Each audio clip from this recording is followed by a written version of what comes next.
You want to do great work.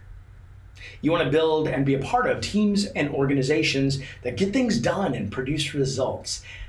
You want to work somewhere where people are valued and set up for success. And you probably want to feel good about where you are and where you're headed. So what gets in the way? Well, the world is complicated and it's changing and dynamic. And we're dealing with things now that we didn't expect, and we're still trying to figure it out. Sure.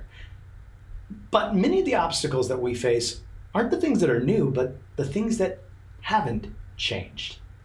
When it comes to leadership, the conversation is often static yet noisy. The expectations are enormous, and it can be overwhelming, and I dare say, unnecessarily complicated. So what can we do about it? Well, for one, we can stop trying to do and be everything. Some of the most influential leaders and musicians know that occasionally less is more. And a small change and a clear focus can make all the difference. And that is why I wrote Acoustic Leadership.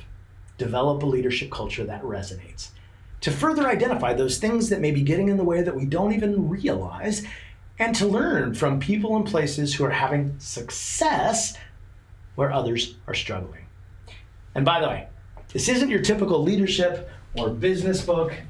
I draw on the emotional power of music to create new connections and new perspectives, and I think you're going to enjoy it. But look, you don't just want to read a good book.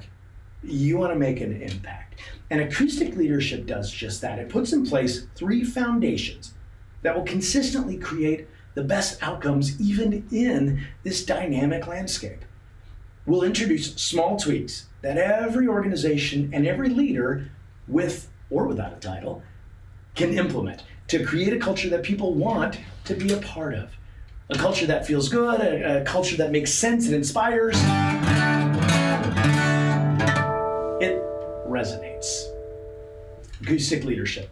Develop a leadership culture that resonates. It's a fresh take on a familiar tune, and I'm excited to share it with you. Thank you.